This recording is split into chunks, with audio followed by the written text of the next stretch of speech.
రండి రండి అల్లుడు గారు, వెల్కమ్. ఆయన ఏం చేస్తుండు? ఆటో తోలుతున్నాడు. ఆటో తోలుడు అదేందా? ఏడ్చినట్టుంది.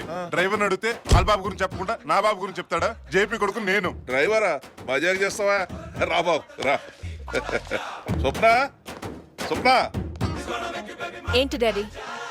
జేపీ అంకుల్ కొడుకమ్మా అజయ్. నేను చెప్పినా కదా నా బిడ్డ స్వప్న. మీరు కాకరకాయలో ఉంటే మీ కూతురేంటి కాశ్మీర్ ఆపిల్లా ఉంది? చిన్నప్పటి నుంచి హాస్టల్ చదివింది కదా, మాకు దూరంగా పెరిగింది. అందుకే ఆ కలర్ వచ్చింది. Hi hi. అంకుల్, నేను బయలుదేరతాను. ఇప్పుడు వచ్చి అప్పుడే పోడేందా? నన్ను చూసి తలదించుకుని సిగ్గుపడాల్సింది మీ అమ్మాయి. తల తిప్పి హాయ్ చెప్తేనే అర్థమైంది మీ అమ్మాయికి నేను నచ్చలేదని. అందుకే వెళ్తాను. అదేం కాదు, నువ్వు కొత్త కదా. నాకు మాత్రం తనేమన్నా పాత?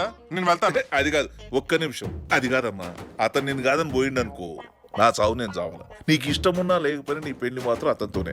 హాయ్ చెప్పమ్మా. ఏంటి అంకుల్ బతిమాలుతున్నారా? అంత అవసరం లేదు, నేను బయలుదేరతాను. అరే జర ఉండు రాదే. కాదు బాబు, పీజీ చదువుతుంటే నడిమిట్లో పిలిపించి పని చేయించిన కదా, అప్సెట్ అయింది. పెళ్ళైన తర్వాత పీజీ ఏం కర్మ, ఏ కేజీ అయినా చదువుకోమానండి. భలే జోకులేస్తాయా. స్వప్న, అజయ్కి మన ఇల్లంతా చూపించు, అట్లా బయటికి పోయేస్తా. ఏం బేటా? నా కోసం, నా ప్రేమ కోసం నువ్వు తెగించి ఇక్కడికి వచ్చినందుకు నాకెంత హ్యాపీగా ఉందో తెలుసా?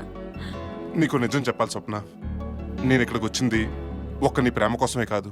మరి హైదరాబాద్లో ఇద్దరు డాన్ల ఇల్లీగల్ బిజినెస్ యాక్టివిటీస్ గురించి ఇన్ఫర్మేషన్ సంపాదించడానికి కమిషనర్ గారిని కలిసాక తెలిసింది ఆ ఇద్దరు డాన్లో ఒకరు మీ ఫాదర్ అని.